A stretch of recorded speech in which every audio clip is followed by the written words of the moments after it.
이런 사건 형법에서 처벌 규정이 있습니까? 이제 재판을 하다 보면은 네. 이 재판하는 당사자끼리 서로 원수처럼 되는 경우가 많아요. 부부끼리도 원수가 되고 이렇게 승판 네. 남인 경우에는 소송하면 완전히 원수처럼 돼서 이렇게 엽기적인 행동을 하는데 정말로 저는 충격적입니다. 네. 자, 근데 이 사람 같은 경우에는 우리나라 형법에 따라서 처벌이 됩니다. 네. 이 분묘 발굴죄라고 있어가지고요.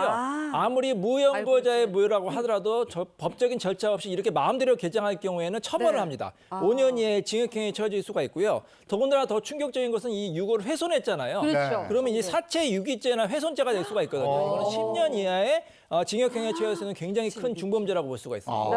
아니 근데 사건이 일어날 당시에는 토지 소유권이 A 씨한테 있었단 말이죠. 그런데 그렇다 하더라도 아무리 땅 주인이다 하더라도 남의 이런 묘를 함부로 건드려서 안 되는 거잖아요. 근데 이런 일이 왕왕 발생해요. 특히 이제 그 지방에 계시는 분들이 많이 발생을 하는데 네. 여러분 요즘에 그 땅 투자 같은 데 관심 네. 많은 분 있잖아요. 네. 이 지방에 땅, 뭐 임야 같은 거를 딱 매입을 했는데 거기 자세히 보니까 이렇게 분묘가 있는 경우가 종종 있습니다. 그럼 거기에 좀 이렇게 집 같은 거를 지려고 하는데 안 되는 거예요. 맞아요. 근데 분묘 같은 경우에는 그 분묘 자체를 또 존중을 해줘야 됩니다. 맞아요. 이 2001년 1월 14일에 장사 등에 관한 법률, 일명 장사법이라는 게 이제 생겼거든요. 네. 그래서 그 법이 시행되기 전에는 분묘 기지권이라는 게 있었어요. 말이 좀 어렵죠. 분묘 기지권은 뭐냐면 어떤 사람의 토지에 네. 이 분묘가 있으면은 네. 그 분묘의 그 권리를 인정하는 겁니다. 20년 동안 그 분묘가 평온하게 만약에 자리 잡고 있었으면 설령 땅 주인이라 하더라도 그 분묘를 마음대로 철거할 수가 없었어요. 이게 이제 분묘 기지권이라고 하거든요. 네. 이 분묘 기지권은 최장 60년까지 이제 인정이 되고요. 60년? 그래서 이 땅 주인이 이 분묘를 철거하려고 하면 해당 관청에 이제 뭐 통지를 하거나 여러 네. 가지 복잡한 절차를 거쳐서 처리하셔야 됩니다. 와, 그러니까 남의 땅이라도 설치한 지 20년이 지나면 땅 주인도 묘를 함부로 할 수 없다 이런 거네요. 그렇죠. 그래서 땅을 매입할 때 그러잖아요. 꼭 가보고 거기에 그 묘지가 있는지 확인도 확인하고. 근데 기왕에 내 땅이라도 거기에 누가 묘를 쓰면 그거를 내 땅이라도 함부로 그렇게 사용할 수가 없다고 그러더라고요. 맞아. 네. 근데 묘를 설치한 지 뭐 20년 됐거나 아니면 아직 안 됐거나 그런 걸 떠나서 2001년 1월 13일 이후에 설치한 경우라면 분묘 기지권이 성립되지 않는 거잖아요. 네. 그럼 그런 경우 땅 주인이 분묘를 개장할 수 있습니까? 그것도 어렵습니다. 2001년 1월 13일 이후에 만약에 설치된 분묘를 하더라도 비록 분묘 기지권이 인정이 안 된다 하더라도 역시 또 법적인 절차를 거쳐야 돼요. 예를 들어서 최소 3개월 전에 그 분묘를 관리하는 사람이나 아니면 유족에게 통지를 하든지 아니면 그게 누군지 알 수 없으면 3개월 이상 공고를 해야 됩니다.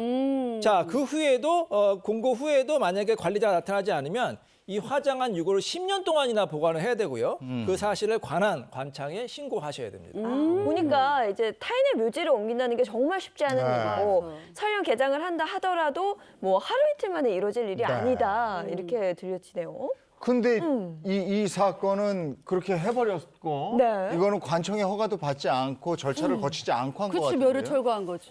그렇게 생각하실 것 같았어요. 네. 근데 놀랍게도 이게 관할 관청의 허가를 어? 받았어요? 받았다고요? 네네. 어떻게 그럴 수가 있지? 이번 사건 관할시청이 순천시청이었거든요. 네. 여기 실수로 A 씨에게 개장 허가를 내준 거예요. 그래요? 아하. 그러니까 시청 관계자가 좀 해명을 했는데 네. 담당 관계 공무원이 해당 업무를 본 지 얼마 안 된 사람이에요. 아, 그래서 어떡해. 적법한 절차를 거친 것으로 좀 오인을 하고 어떡해. 그렇게 판단하고 개장 허가를 했다는 겁니다. 음흠. 그러니까 업무 미숙으로 인한 실수기 때문에 이번 일이 이렇게 일어난 거다. 와, 그리고 실수로 이렇게 허락을 해줬다는 게 이게 말이 되나요? 그러니까 근데 어떻게. 뭐 아무리 실수를 하더라도 그 시청 측의 책임을 피할 수는 없을 것 같아요. 보기에는. 이런 일이 또 꽤 많이 발생합니다. 네. 다 아이고. 사람이 하다 보니까 그렇죠. 뭐 법원도 그렇고 뭐 수사기관도 그렇고 이런 관할 관청도 그렇고 네. 실수가 꼭 있을 수가 있어요.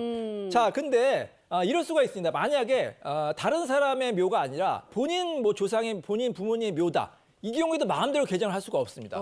반드시 관할관청에 이제 그 허가를 허락을 받거나 받아요. 신고를 해서 절차를 거쳐야 되고요. 근데 만약에 이 사건 같이 공무원의 실수로 엉뚱하게 이렇게 우리 부모님의 이렇게 분묘가 개장이 돼서 네. 유골이 훼손이 됐다. 자, 그러면 어떻게 이미 할 수가 없잖아요. 이미 네. 다 화장이 됐기 때문에. 그럴 경우에 우리가 생각할 수 있는 게 이제 국가배상 청구라고 있어요. 이렇게 그 국가기관에 공무원이 고의나 중과실이 있을 경우에는 이 국가를 상대로 국가배상을 해서 손해배상을 청구할 수가 있는데 아니 돈 받아가지고 유족의 마음이 치유가 되겠느냐. 맞아요, 네. 맞아요. 정말로 꼼꼼한 이런 확인 절차가 필요할 것으로 보입니다.